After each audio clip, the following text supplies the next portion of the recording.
Coming up on today's news episode, a front flip during skills, jumping over another monster truck, the point standings are heating up, all this and so much more. So let's hit the intro and get straight into this episode.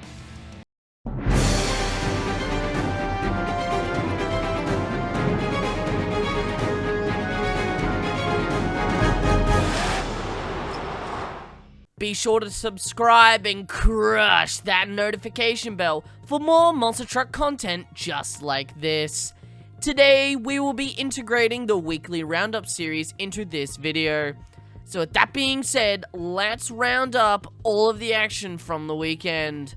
We start off with Arena Series East, as in Greensboro, it was a back and forth battle between Cody Saucier and Dragon and Weston Anderson in Gravedigger.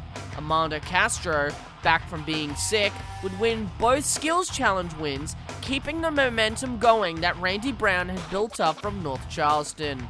Weston would go on to dominate the second show, win his very first overall event championship in his second weekend in Monster Jam.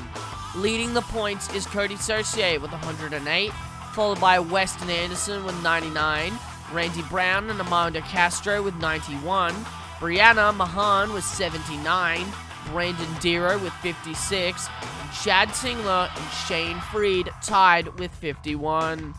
This weekend, they will visit Hampton, Virginia. Next, we move on to Kansas City, as we start to see some new developments. Zimmer Jr. is winning, and more so, he's placing very consistently. We also start to see Elvis Linez inserting himself into the championship picture. But his awful weekend in Baltimore means he has a lot of catching up to do.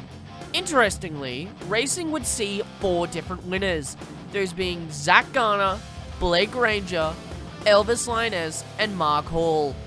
Kristen Anderson, despite only winning 1 skills and 1 freestyle competition, she has continued to lead Arena Series Central with 182 points, followed by Tony Ox and surprisingly John Zimmer Jr., both tied with 156 points. 4 points behind him is Blake Granger in Max D. Here is the rest of the points. Arena Series Central has an off week, and as such, Zach Garner and John Zimmer Jr. will be present in Hampton this weekend. Next, we move to Tacoma for Arena Series West, as we start to see Brandon Vincent and Tristan England lead the way with the series, as the gap between second and third consists of 75 points, which is a big gap. In the midst of Digger's domination and Earthshaker's shattering wins, David Alford would finally insert himself into the championship picture by winning Show 4 and Show 5's racing competition. But by far the most impressive moment from Tacoma, other than the backflip ramp that was available for drivers to hit, was Travis Mowry in Rockwell Red. Travis would continue to place himself in the top of the standings for each competition, along with winning donuts and freestyle from Show 2. As such, he's been rewarded with 157 points and 4th place on the tour. Just a few points behind him is David Alford with 162 points in 3rd. Then, of course, Tristan England in Earthshaker with 219 points in 2nd, and Brandon Vincent in Gravedigger leads the series with 237 points. Next up for Arena Series West will be Sacramento this weekend. Now, if there's one takeaway you can take from the first Stadium Championship Series Red Show, it's either go big or go home. And, on top of that, expect the unexpected. Racing would see Cole Vernard and Black Pearl win at Show 1 against Todd LeDuc and Blue Thunder. And Mark List and El Toro Loco would defeat Nick Pagliarulo and Kraken to win at Show 2.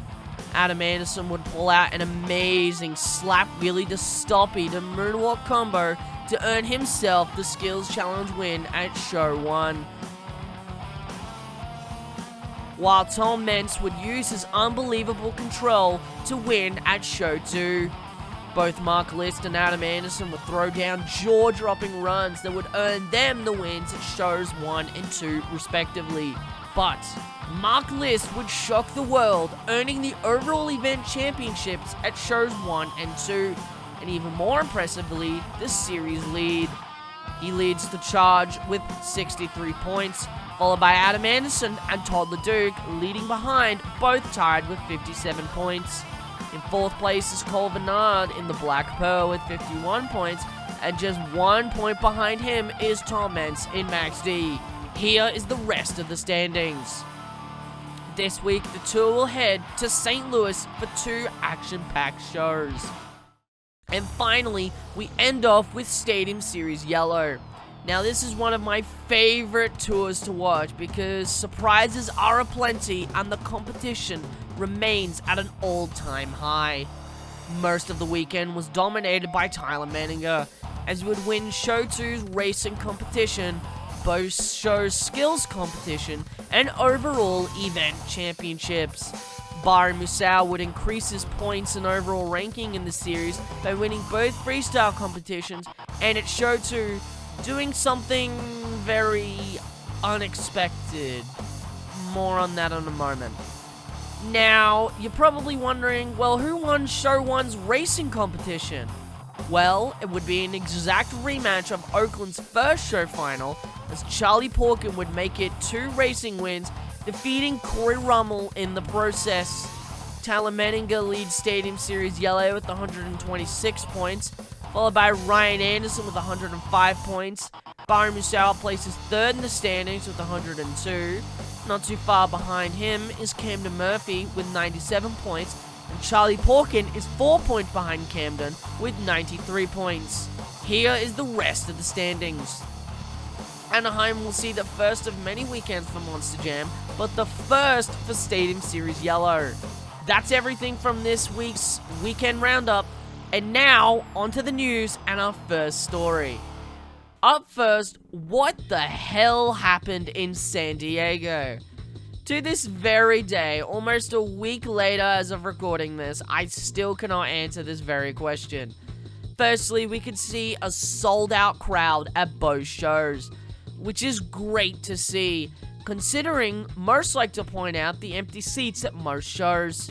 It is clear to me San Diego has been missing out on that Monster Jam action, and they were in for a treat, as both shows got their fair share of moments.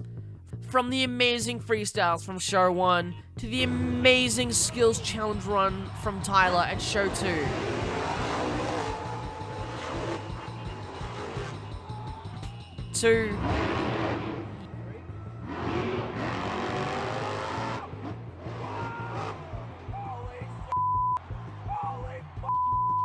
Yeah, Craig Champion did a funny.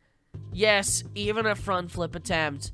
And of course, Bari jumping over Tyler's truck. This unplanned moment went crazy on social media, as the pure shock factor was that it wasn't a planned stunt. Overall, a crazy weekend in San Diego. Next up, another interesting lineup change. It's gonna be a stupidly good time in Nashville, as Greg Winnerbach will be driving the Jester Monster truck for Nashville. For those unaware, Greg is the owner and driver of Crush Station, and has not driven in Monster Jam for quite some time. Greg still drives, but mainly on tours such as Monster Truck Throwdown during the summer. It will be awesome to see Greg back in Monster Jam. Another TNT Unfinished Business driver announced. The next driver for the new TNT Unfinished Business event in Raleigh, North Carolina has been announced. John Kwasniewski, I'm really sorry if I just butchered your name, it's really hard to pronounce, will drive the Buffalo Tremor truck alongside other legends like Mike Wine, Gary Porter, Kid Rarig, and 2 unannounced drivers. You want to stay tuned because the last 2 drivers are coming up soon. So make sure you subscribe to the channel to make sure you don't miss who else gets announced. A new look for a familiar truck. 10 years is how long the heavy hitter monster truck is celebrating, and what better way than to debut a new body. Derek Anson, driver of the truck, revealed a new design for it. Here at MonsterTalk, we are loving this new C10 body. And keen-eyed fans will notice that the design is also slightly different. Most notably, the truck's main body color has changed from black to white. What do you make of this? Are you excited for the full reveal? Let us know your thoughts in the comments down below, and I'll see you all soon with some more Monster Truck content.